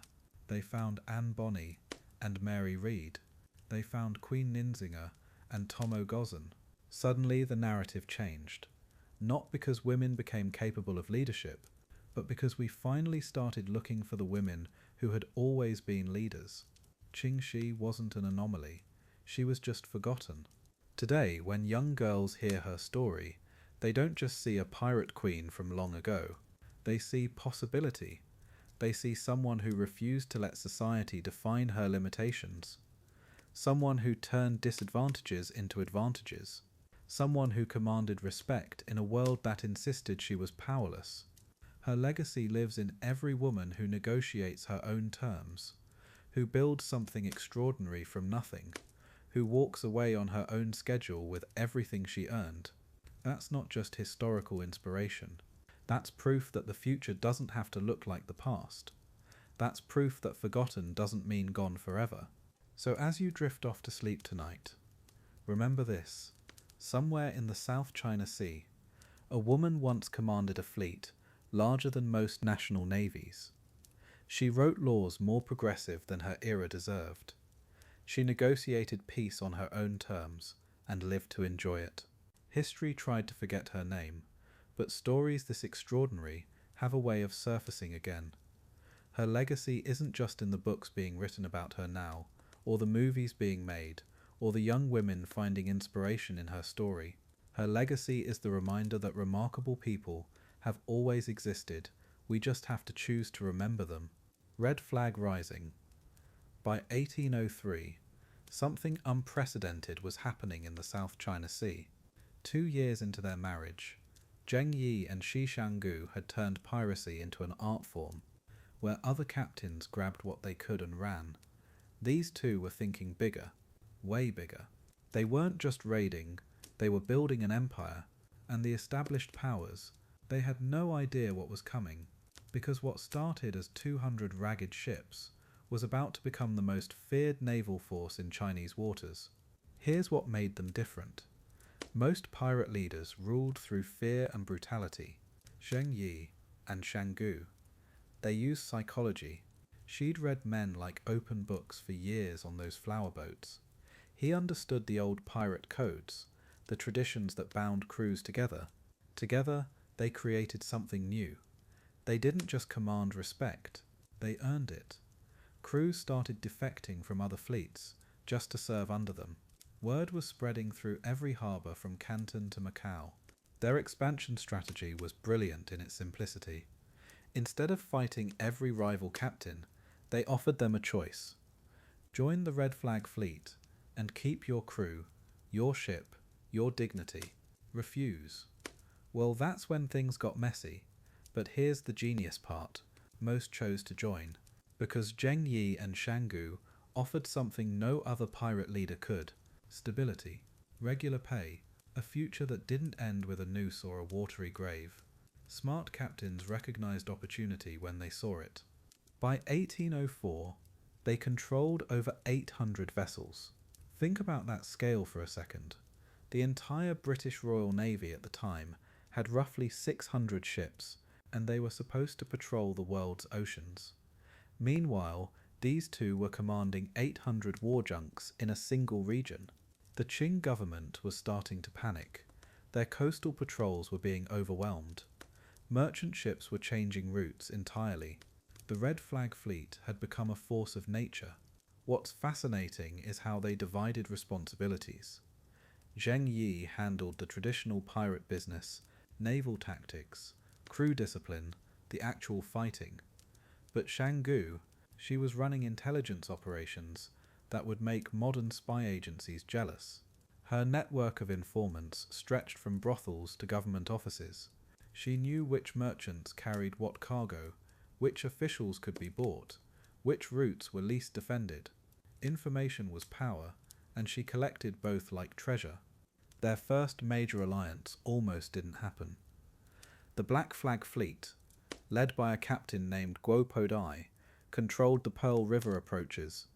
Traditional wisdom said two powerful pirate fleets couldn't coexist. Too much ego, too much territory overlap. But Shanggu saw something different. She saw multiplication, not division. She spent 3 months negotiating, playing to Guo's pride while offering him real benefits. When the alliance was signed, their combined forces numbered over 1,200 ships. The Yellow Flag Fleet came next. Their leader, Liang Bao, was younger, hungrier, more reckless. He wanted to prove himself through spectacular raids and dramatic victories. Zheng Yi understood that mindset. He'd been that young captain once. Instead of crushing Liang's ambition, they channeled it, gave him the dangerous missions, the high-profile targets. Let him have the glory, while they consolidated power. Brilliant manipulation disguised as mentorship. By 1805, 3 major fleets flew as one. But success brought new problems.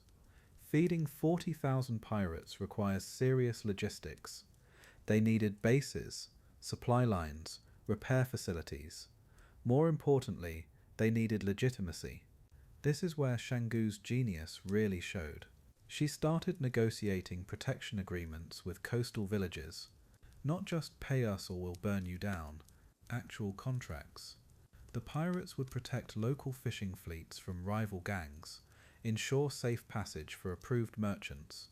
It was taxation disguised as partnership. The government's response was predictably clumsy. They sent Admiral Zhang to crush the pirates with overwhelming force. Poor Zhang brought 60 war junks and thought that would be enough. He encountered 350 red flag vessels off Macau. The battle lasted 4 hours. When it ended, Zhang had lost half his fleet and barely escaped with his life. The message was clear. The Red Flag Fleet wasn't just another gang of sea robbers anymore. What really terrified the authorities was how organized everything had become. These weren't chaotic raids anymore. The Red Flag Fleet moved with military precision. They had signals, formations, coordinated attacks across multiple fronts. Shangu had introduced written orders, standardized procedures, even accounting systems. They were functioning like a navy, just one that answered to no emperor.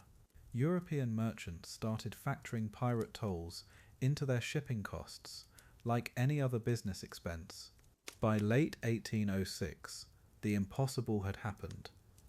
Zheng Yi and Shi Shangu commanded over 1,700 vessels and controlled nearly every major shipping lane in the South China Sea. From their flagship, they could see an armada that stretched beyond the horizon, red flags snapping in the wind as far as the eye could reach.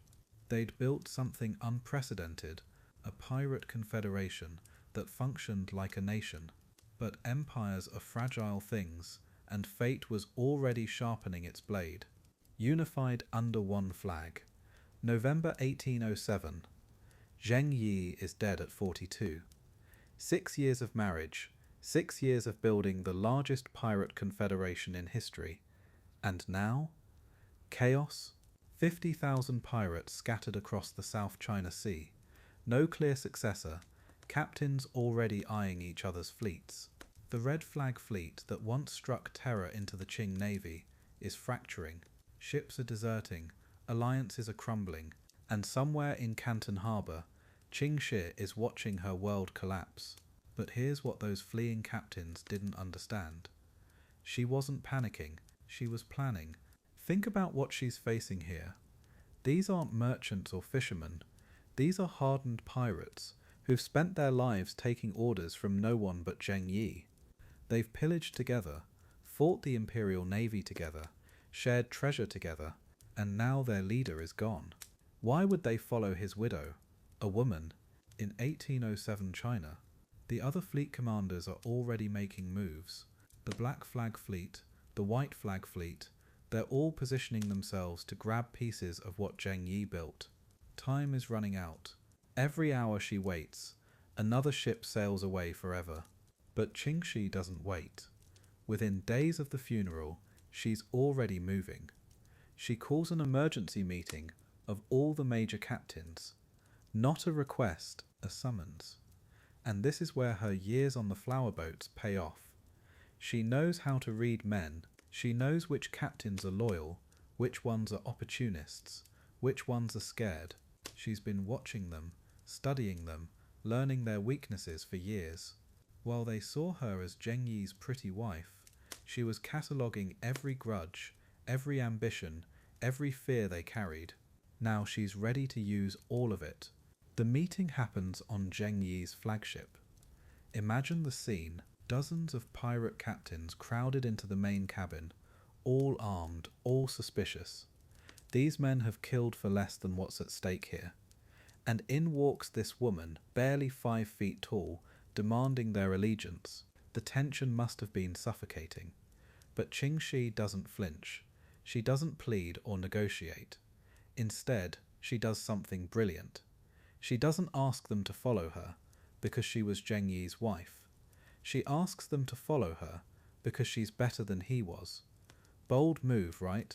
Here's her pitch, and it's genius. She reminds them that under Zheng Yi, they conquered the South China Sea, but they also lost ships, men, treasure. The Imperial Navy was getting stronger, the Portuguese were getting bolder, and the British were sniffing around.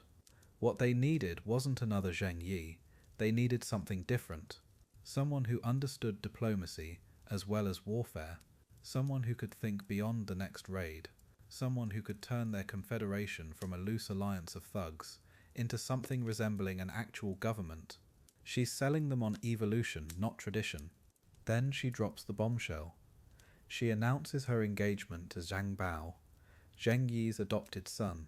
Now this is tactical brilliance. Zhang Bao is young, but he's fierce, loyal, and the men respect him. By marrying him, she's not just securing an ally, she's creating a bridge between the old regime and her new vision. The captains who might resist following a woman can tell themselves they're really following Zhang Bao, but anyone paying attention knows who's really in charge. It's power sharing that's really power consolidation, and it works. The marriage announcement serves another purpose. It sends a message to every captain thinking about breaking away she's not going anywhere. This isn't a temporary power grab while they figure out the succession. She's planning for the long term. She's building a dynasty, and Zhang Bao's presence gives her military credibility. He's proven himself in battle, earned scars fighting the Imperial Navy. When he stands beside her and pledges his support, it carries weight with the other captains. Suddenly defying her means defying him too. That's a much more dangerous proposition. But the real masterstroke comes next. Instead of making private deals with individual captains, instead of bribing or threatening them behind closed doors, she makes a public announcement to the entire confederation. Every pirate, from the lowliest sailor to the highest captain, hears the same message at the same time. Under the leadership of a man, you have all chosen to flee. We shall see how you prove yourselves under the hand of a woman. It's a challenge, a dare, and a promise all rolled into one, and it works because it appeals to their pride. She backs up words with action immediately. The first captain who openly defies her. Public execution, not Zhang Bao's decision, hers. She gives the order personally, and she watches it carried out. Message sent, message received, but she's smart about it too. She doesn't rule through fear alone. She starts implementing changes that benefit everyone. Better organization of raids, fairer distribution of treasure, protection for the families of pirates killed in battle. She's showing them that her leadership isn't just about maintaining Zhang Yi's legacy, it's about improving on it. Within weeks, something remarkable happens. The hemorrhaging stops. Ships stop deserting. Captains who were preparing to break away start pledging renewed loyalty. The confederation that was fracturing into chaos is solidifying under her command. She's not just keeping Zheng Yi's fleet together, she's making it stronger, more disciplined, more unified. The red flag fleet that once relied on Zheng Yi's personal charisma is now bound together by something more durable, shared interest, clear rules, and the growing respect for a leader who delivers results. The unthinkable has happened. She's actually done it. By early 1808, the transformation is complete. What started as 50,000 pirates following a dead man's widow has become 80,000 pirates following the most powerful naval commander in the South China Sea.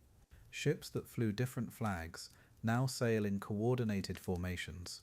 Captains who once plotted against each other now coordinate their attacks. And at the center of it all, commanding from the deck of Zheng Yi's former flagship, is a woman who turned potential disaster into absolute triumph. The age of Ching Shih has officially begun, and 3 empires are about to learn exactly what that means.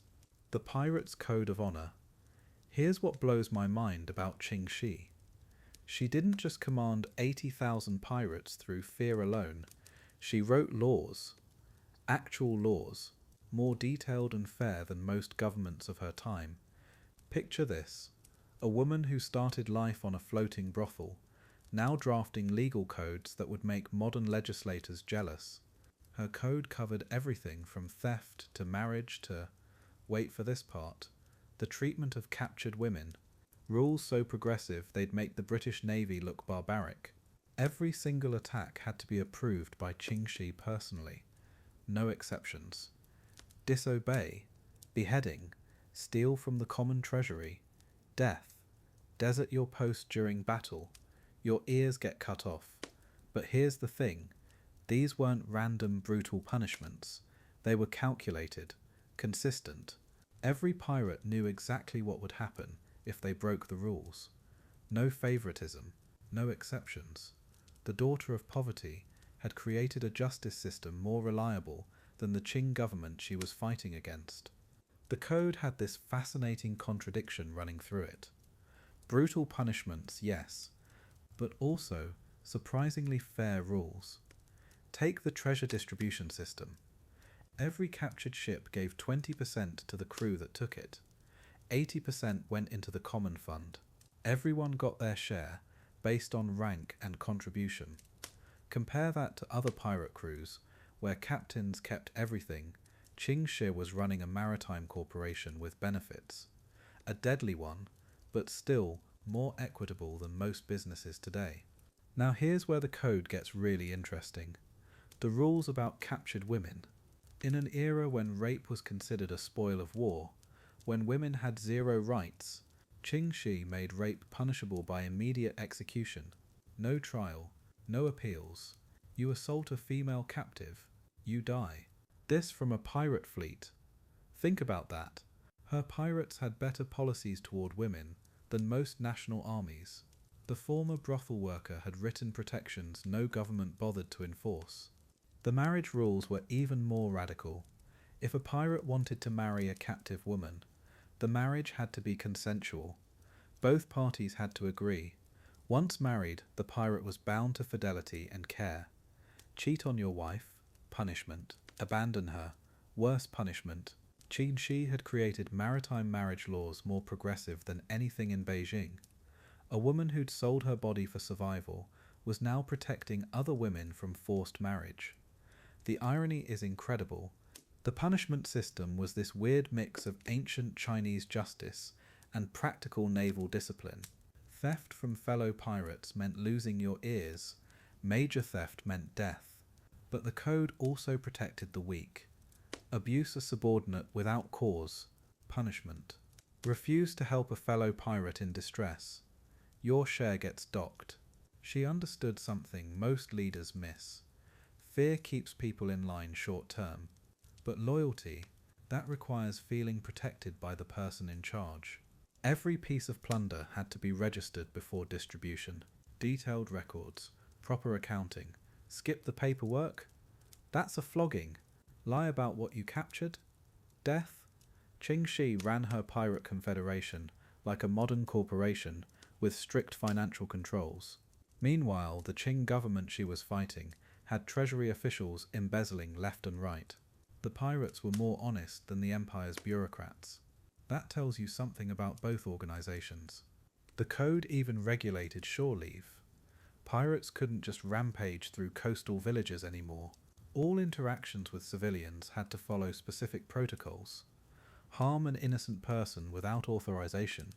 Severe punishment. This wasn't mercy, it was strategy. Ching Shih understood that terrified villagers make poor trading partners. Better to have them cooperate willingly than rule through pure terror. She was building a sustainable empire, not just raiding for quick profit. Compare her code to other naval forces of the time. The British Navy used flogging for minor infractions, hanging for desertion. No protections for pressed sailors, no fair distribution of prize money. The Chinese Imperial Navy was riddled with corruption, officers buying their positions. Meanwhile, Ching Shih's pirates had written protections, fair compensation, and consistent justice. The criminals were more ethical than the legitimate governments they fought. That's not just ironic, it's damning. The code worked because it solved the fundamental problem of pirate crews' chaos. Most pirate fleets collapsed within months due to infighting, betrayal, and lack of discipline. Ching Shih's confederation lasted years because everyone knew the rules. They might not like them all, but they could predict consequences. In a world of uncertainty, she offered structure. In a society that treated the poor as disposable, she offered protection. That's how you keep 80,000 murderers and thieves working together. What strikes me most about Ching Shih's code isn't its brutality, it's its humanity. A woman who'd experienced powerlessness created protections for the powerless.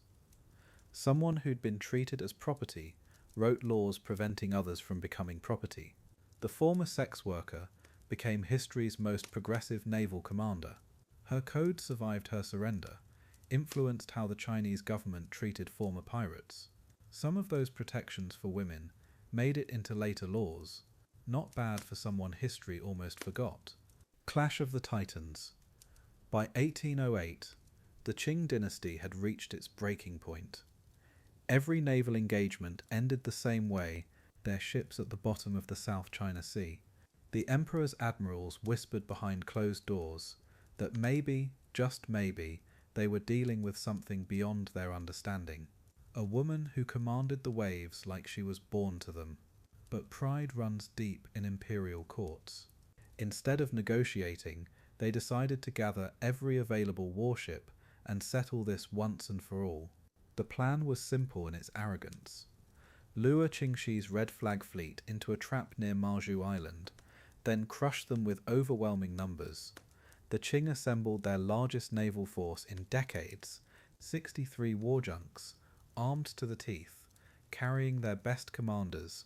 They leaked intelligence about a vulnerable merchant convoy, practically begging the pirates to take the bait. What they didn't count on. Ching Shih had spies everywhere. She knew exactly what they were planning. July 15th, 1808. Dawn breaks over Maju Island. The Qing fleet sits in formation, waiting. Their admirals scan the horizon through spyglasses, confident in their trap. Then the lookouts start shouting. Ship after ship appears on the eastern horizon, but not fleeing from them, sailing directly at them. Ching Shih had turned their ambush into her own offensive. The woman they'd tried to corner was charging straight into their guns. This wasn't fear, this was war. Picture this scene: over 300 pirate vessels bearing down on 63 imperial warships, war drums echoing across the water, cannon smoke beginning to drift between the fleets. The Qing commanders suddenly realizing their trap had become their tomb. But here's what gets me about this moment. Ching Shih wasn't just attacking, she was sending a message to every admiral, every official, every man who thought a woman couldn't command the seas. She was about to prove them catastrophically wrong. The first cannon shots shatter the morning calm.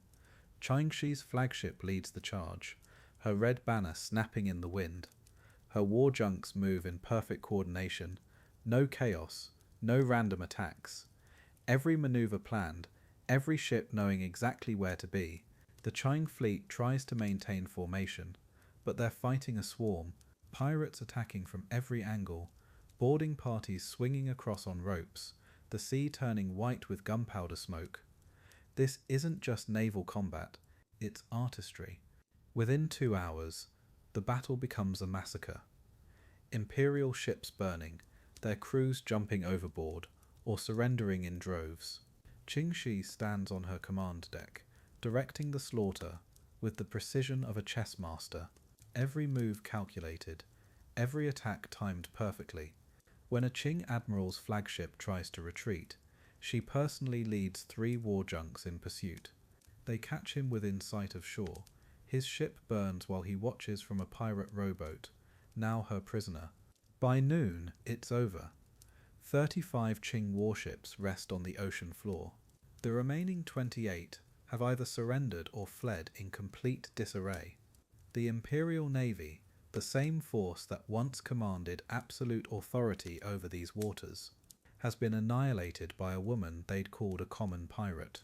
Ching Shih surveys the wreckage from her deck, probably thinking about how every 19 expert had predicted her downfall. The South China Sea belongs to her now. Completely. The aftermath tells the real story. Captured Qing officers brought before Ching Shih expect execution. Instead, she offers them a choice: join her fleet or return to Beijing and explain how they lost half the Imperial Navy to a woman. Most choose her. Think about that psychological warfare for a second.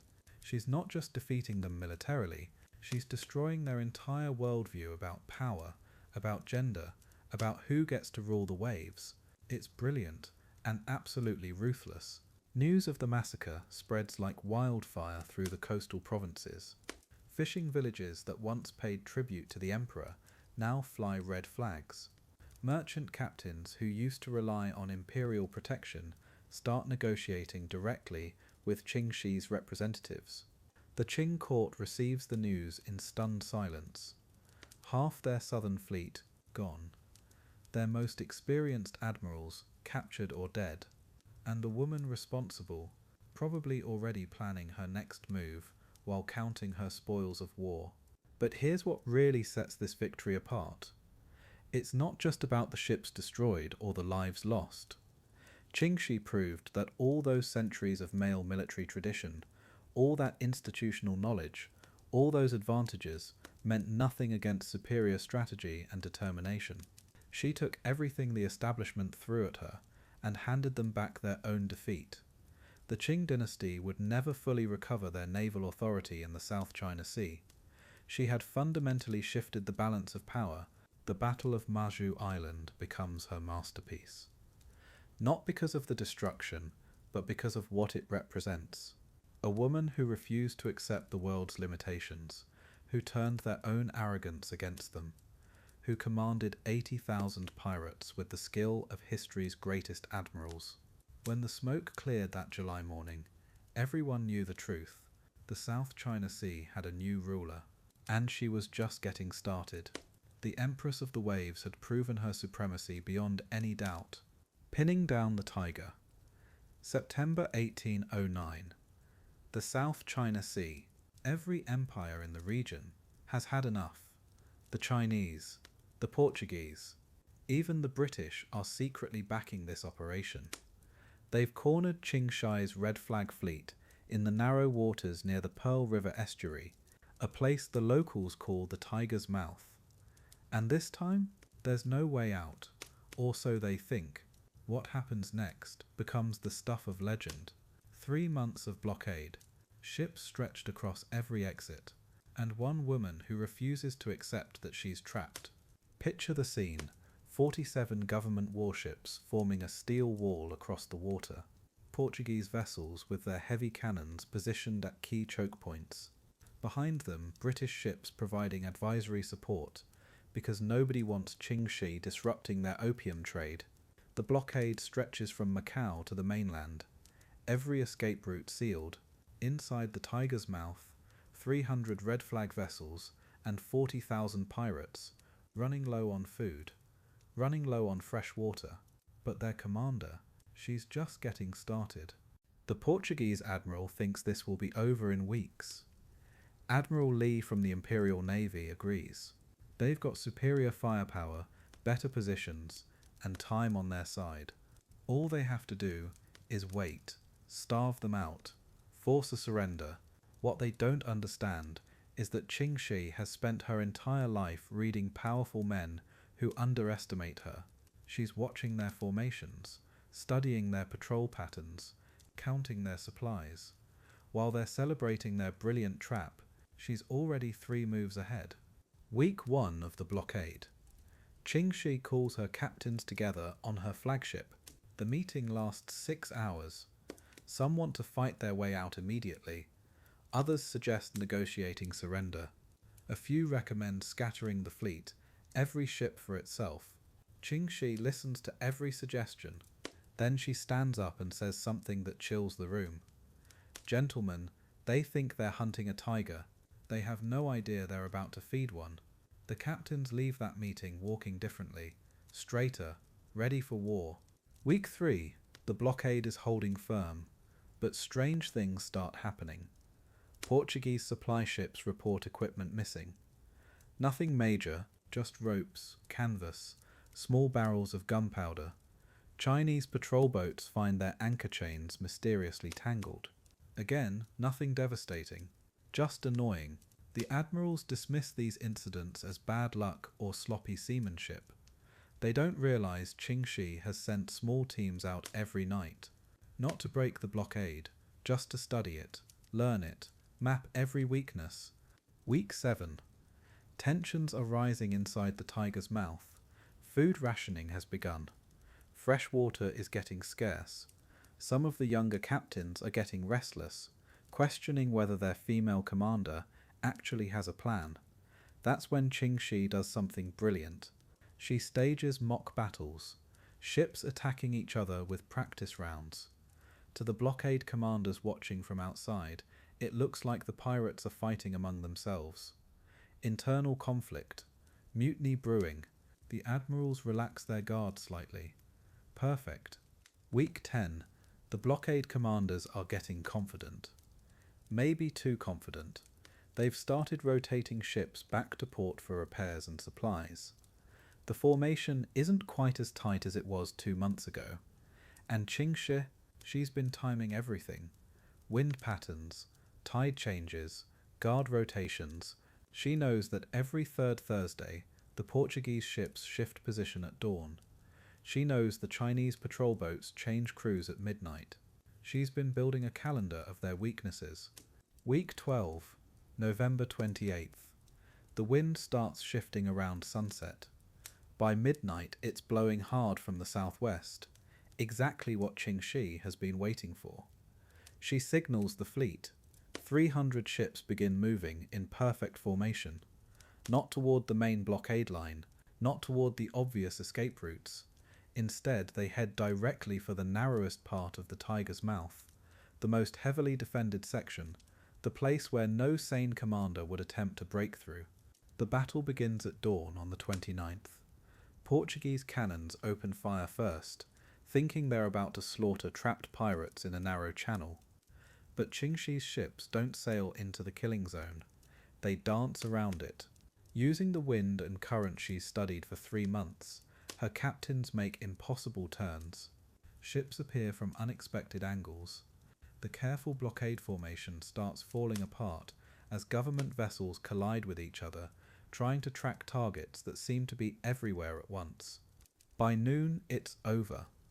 Not a single red flag vessel lost. The government fleet? 3 ships sunk, 2 more running aground trying to catch pirates who seem to vanish like ghosts. 74 government sailors dead. The pirates? 40 casualties total. As the smoke clears, Ching Shih's flagship breaks through the last line of the blockade and into open water. Behind her, 300 ships follow in perfect formation. The Tiger's Mouth couldn't hold the Tiger after all. That night, as the red flag fleet sails free under a full moon, Ching Shih stands on her quarterdeck, watching the defeated blockade disappear behind them. 3 months of siege, 3 empires working together, the most powerful naval force ever assembled against a pirate fleet, and she'd outmaneuvered them all using patience, observation, and perfect timing. The woman who started life selling secrets on a flower boat had just humiliated the greatest admirals of her age. Some victories are won with cannons, others with brains. The sunset of the red flag. By early 1810, Ching Shih could see the writing on the wall. 3 years of constant warfare had taken their toll. The Qing government was throwing everything they had at her confederation, and while she kept winning battles, each victory came at a higher cost. But here's what sets her apart from every other pirate in history.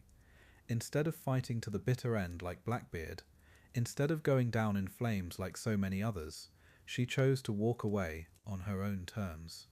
The negotiation she pulled off in 1810 was unprecedented. Full royal pardons for herself and Zhang Bao. They kept their massive wealth.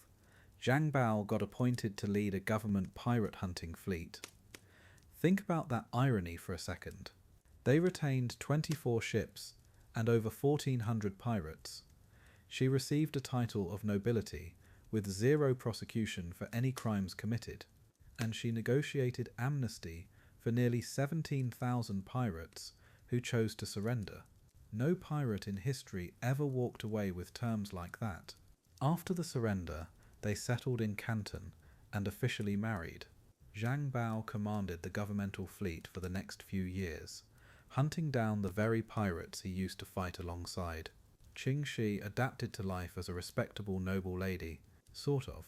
She still maintained connections throughout the maritime underworld. She still had her finger on the pulse of everything happening in Canton Harbour. But outwardly, she played the role of devoted wife perfectly. The former pirate commander had become a pillar of society. Zhang Bao died in 1822.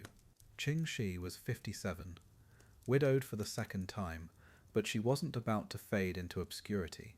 She took her considerable wealth and opened a gambling house in Canton. And not just any gambling house. This became one of the most exclusive establishments in the city. High-ranking officials, wealthy merchants, foreign traders, they all came to play at the former pirate queen's tables. She understood power, she understood money, and she definitely understood how to read people. For the next 22 years, she ran her gambling empire with the same iron discipline she'd once used to command pirates. Regular customers knew better than to cheat or cause trouble. The woman who had once imposed death sentences for stealing from the communal treasury now enforced house rules with similar firmness. She died in 1844 at the age of 69, peacefully, in her bed, surrounded by wealth, never prosecuted for a single crime. That alone makes her story almost unique in pirate history. So why don't we know her name? Why isn't Ching Shih as famous as Blackbeard or Captain Kidd? Part of it's obvious. She was a woman in an era when women's stories weren't considered worth preserving. Part of it's cultural. Chinese pirate stories didn't make it into European folklore the way Caribbean tales did. And part of it's probably because her story doesn't fit the narrative people want from pirates. She didn't die tragically. She didn't get her comeuppance. She won completely and lived happily ever after. Think about this comparison for a moment. Blackbeard commanded 4 ships and roughly 300 men for maybe 2 years before getting killed. He's a household name. Ching Shih commanded 1,800 ships and up to 80,000 pirates for over a decade, defeated 3 empires, negotiated her own retirement, and died of old age. Yet most people have never heard of her. That tells us something about which stories get remembered and which ones get forgotten, and maybe something about what we expect from female historical figures. Her legacy is complicated. She proved that a woman could command absolute respect in a world of violent men. She wrote laws more progressive than many national codes. She built the largest pirate confederation in history. She negotiated the most successful surrender in pirate law. But she also terrorized thousands of innocent people, enforced her rule through brutal violence, and profited from an empire built on extortion and fear. Heroes and villains are simple. Real people are messier than that. What made her so successful? The same skills she'd learned working on that flower boat in Canton Harbour. Reading people, understanding what they wanted, what they feared, how to motivate them, building relationships, thinking strategically instead of just reacting. She treated piracy like a business, because that's what it was. While other pirate leaders relied on charisma and intimidation, she built systems, rules, structure. She understood that sustainable power comes from organization, not just from being the toughest person in the room. In the end, maybe that's why her story matters. Not because she was a pirate, but because she refused to accept the limitations her world tried to place on her. Born into poverty, sold into prostitution, married off to secure someone else's power, at every step, society had a role picked out for her, and at every step, she rewrote the script. She took the skills the world gave her and used them to build something nobody thought was possible. A woman commanding an empire. So tonight, as you drift towards sleep, maybe think about that flower boat in Canton Harbour, where a young woman learned to read the desires and fears of powerful men. She could never have imagined that those skills would one day let her command fleets, defeat empires, and retire wealthy. History tried to forget Ching Shih, but some stories are too extraordinary to stay buried. Sweet dreams, and remember, sometimes the most impossible things are just waiting for someone brave enough to attempt them. Good night,